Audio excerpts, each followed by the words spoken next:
வணக்கம் ஃப்ரெண்ட்ஸ் எல்லாருக்கும் மதிய வணக்கம்.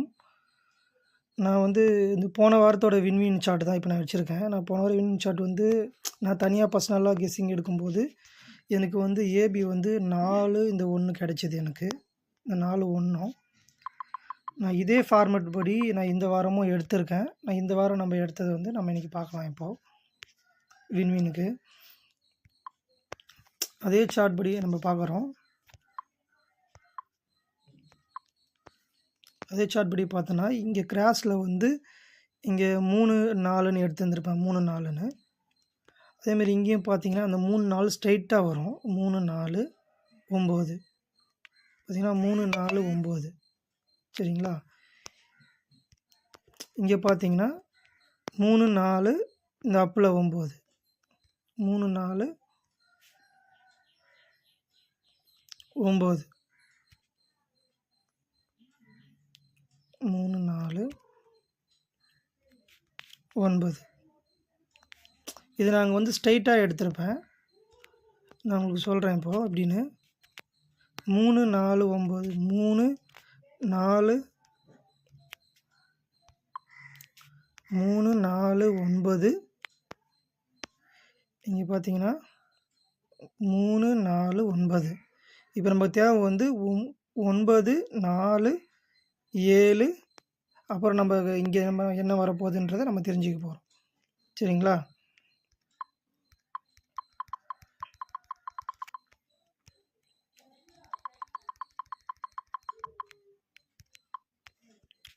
ஒன்பது 4 7 5 அப்போ நம்ம ஏ போர்டுக்கு இன்றைக்கி 5 வர வாய்ப்பு இருக்குது அதிகமாக. ஏ போர்டு 5 ஏ போர்டு 5 நான் இன்னும் ஸ்ட்ராங்காக எப்படி வருதுன்னு உங்களுக்கு நான் சொல்கிறேன்னா, இங்கே ஏ போர்டு 5 நான் சொல்லியிருந்தேங்கண்ணா. இந்த இதில் அப்படியே பார்த்தீங்கன்னா இந்த 0 6ன்னு இருக்கும். இந்த 0 6 இது இங்கே இருக்கும். இந்த 0 6 0 6 0 இங்கே 5 அப்படின்னு வரலாம். 6 0 5 நெக்ஸ்ட்டு நம்ம இப்போ பி போர்டுக்கான சார்ட்டிங் நம்ம பார்க்க போகிறோம். பி போர்டு அதே லைனில் தான் நான் இப்போ கிராஸில் சொல்லியிருப்பேன் உங்களுக்கு 6 0 5ன்னு. அதே லைனில் தான் வருது திரும்பியும் நமக்கு. இப்போ அதே லைனில் பார்க்கலாம். பார்த்தீங்கன்னா 1 6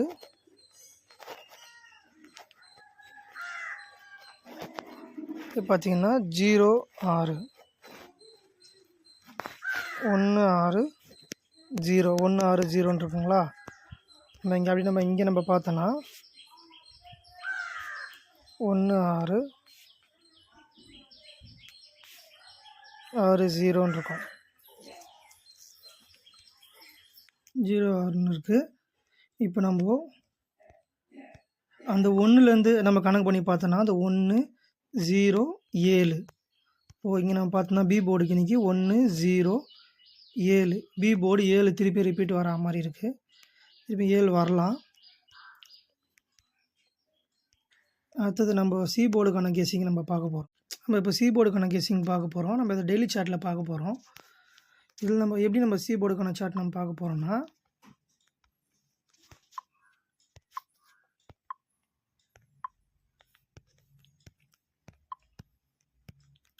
இங்கே உங்களுக்கு 5 இருக்கா, இங்கே 2 4 5ன்னு அடிச்சிருப்பான்.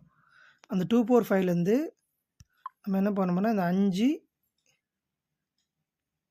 7 இங்கே என்ன வரப்போகுது அப்படின்ற மாதிரி நம்ம பார்க்க போகிறோம். கான்செப்டில் மேலேருந்து நம்ம பார்க்கலாம். இப்போது 745ன்னு அடிச்சிருக்கானா, அப்போ என்ன பண்ணியிருக்கானா 5 இங்கே இருக்கா சி போர்டில். மறுநாள் பி போர்டில் 1 கூட்டியிருக்கான் 6ன்னு. அப்போது 1 ப்ளஸ் பண்ணும்போது என்ன ஆகுதுன்னா, மேலே இருக்கிற நம்பர் டைரெக்டாக 4ன்னு இங்கே வச்சிட்றாங்க. டைரெக்டாக சி போர்டில். சரிங்களா. 3வது நாள் சி போர்டு 4ன்னு வந்துடுது.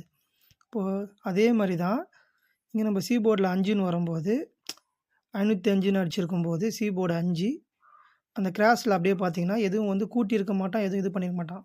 இப்போ என்னென்னா பவரில் வச்சுருப்பான். பவரில் அப்போது பவரில் வைக்கும்போது இங்கே 0 வந்துடுது. 0 வரும்போது இங்கே சி போர்டுக்கும் அப்படியே 0ன்னு ஆகிடுது. 0ன்னு வச்சுருப்பான். ஏன்னா இங்கே என்ன சொன்னேன்னா, இந்த 5லேருந்து ஒரு நம்பர் கூட்டி பி போர்டில் வைக்கும்போது இங்கே ப்ளஸ் பண்ணுறான்.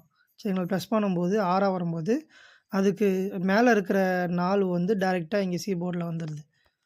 அப்போது இங்கே வந்து பவர் வந்து 5 இருக்கும்போது இங்கே பவரில் வரும்போது என்ன ஆகுதுன்னா, அது அப்படியே கீழே 0வா ஆகிடுது. 0ன்னு வந்துடுது. சரிங்களா? இப்போ அதேமாரி இங்கே 5லேருந்து 1 வந்து மைனஸ் பண்ணுறாங்க. சரிங்களா? மைனஸ் ஆகும்போது இங்கே 4 மைனஸில் வரும்போது இங்கே இருக்கிற 4 என்ன ஆகுதுன்னா அப்படியே இங்கே வந்துடுது. சரிங்களா? 4ன்னு. இப்போ இந்த ப்ளஸுக்கும் மைனஸுக்கும் என்ன டிஃப்ரெண்ட்டுன்னு நான் உங்களுக்கு சொல்கிறேன்.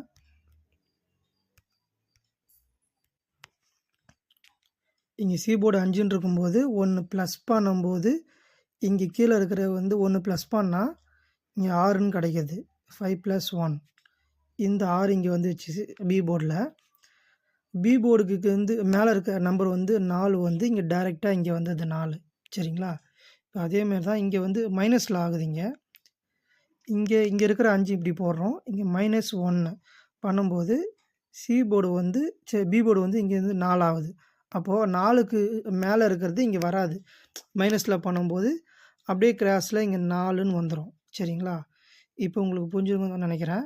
இப்போ இங்கே பார்த்தீங்கன்னா சி போர்டு 5க்கு கிராஸில் பார்த்தீங்கன்னா ஒரு 3 நம்பர் வந்து ப்ளஸ் பண்ணியிருப்பாங்க. 5க்கு மேலே 2 நம்பர் 3 நம்பர் எக்ஸ்ட்ரா போச்சுன்னா இப்போ 5 + 3 8. அப்போ 8ன்னு இங்கே வரும்போது 8க்கு மேலே 9 இருக்குது. சரிங்களா? 8க்கு மேலே 9 இருக்குது. அந்த 9க்கான வந்து பவர் தான் சி போர்டில் 4ன்னு வச்சுருக்கான். சரிங்களா? அப்போது அதே கான்செப்ட் தான் இங்கே வருது. ஆனால் வந்து அதுக்கு முன்னாடி நான் இன்னொன்று சொல்லிடுறேன். இங்கே 5 வந்திருக்கா? அந்த 5 டைரெக்டாக வந்திருக்கும் அப்படியே 5ன்னு வந்து வரும்போது அப்படியே சி போர்டும் அப்படியே 5 ஆயிடுது. இதுக்கும் என்ன வந்து மேட்ச்னா இங்கே இருக்கிற வந்து இங்கே நான் வந்து பவர் சொல்லியிருப்பேன் பார்த்தீங்களா? இங்கே 5க்கான பவர் 0ன்னு வரும்போது அது அப்படியே டைரெக்டாக 0வா ஆகிடுது. அதே கான்செப்ட் படி தான் இங்கேயும் 5 அந்த 5க்கான பவர் 0 வந்திருந்ததுன்னா இங்கே 0ன்னு வந்திருக்கும். 5 அப்படியே டைரெக்டாக வந்ததுனால இங்கே 5 அப்படியே சி போர்டுக்கு 5ன்னு வந்துருச்சு. இப்போ நம்ம இன்றைக்கான இது நம்ம பார்க்க போகிறோம். இன்றைக்கி நம்ம சி போர்டு என்னன்றதை பார்க்கலாம். இப்போ இங்கே சி போர்டு வந்து 5 இருக்குது. இந்த 5 கூட வந்து 2 கூட்டினா தான் 7ன்னு வரும். இங்கே பி போர்டில் 7ன்னு வந்திருக்கு. 7ன்னு. அப்போது அந்த 7க்கு வந்து மேலே என்ன இருக்குது? 4 இருக்குது. அந்த 4 தான் இன்றைக்கி பவர் பண்ணி 9ன்னு அடிப்பான். ஏன் நான் சொல்கிறேன்னா இங்கே நான் சொன்ன மாதிரி தான் 5 + 3 கூட்டினா தான் இங்கே 8ன்னு வந்திருக்கு. 8க்கு மேலே இந்த 9 வந்திருக்கு. அந்த 9 வந்து பவர் பண்ணி தான் இங்கே 4ன்னு அடித்தான். சரிங்களா? இப்போது 5க்கு மேலே வந்து அதிகமாக வந்து நம்பர் போகிற மாதிரி நான் சொல்கிறேன். இப்போ இங்கே 5 இருக்குது. இங்கே 7 இருக்குது. சரிங்களா? அப்போ 5 + 2 கூட்டினா 7. 7க்கு மேலே 4 இருக்குது. இந்த 4 அப்போது இந்த 4 வந்து பவர் பண்ணி 9ன்னு அடிக்க அதிக வாய்ப்பு இருக்குது இன்றைக்கி. இதிலே நம்ம டெய்லி சார்ட்லேயே நம்ம வந்து பி போர்டுக்கான ஒரு கெஸ்ஸிங் பார்க்கலாம் இதுலேயே நம்ம. ஏன்னா நேற்று நான் வந்து 7 கொடுத்துருப்பேன். அந்த இதுபடி நம்ம பார்த்தோன்னா நேற்று நான் பி போர்டு 7 கொடுத்துருப்பேன். அந்த 7ல் பார்த்தீங்கன்னா நான் இங்கேருந்து தான் எடுத்தது. 7 4 7 4 பார்த்தீங்கன்னா 7 4 7 நேற்று நான் பி போர்டு கொடுத்துருந்தேன், பாஸ் ஆகிடுச்சு. அப்புறம் வந்து 4 ஒருவேளை பி போர்டு வந்து 4 வந்தாலும் வரலாம். பி போர்டு 4 வரவும் வாய்ப்பு இருக்குது. A board 5. சரிங்களா? C board 9. ஆனால் 7 வரவும் வாய்ப்பு இருக்குது. இப்போ நான் வந்து ஏபிபிசிஎஸ்சி கொடுக்குறேன் நான் உங்களுக்கு. அதுபடி உங்கள் கெஸ்ஸிங்கில் என்ன வருதோ நீங்கள் அதை போட்டு ட்ரை பண்ணி பாருங்கள்.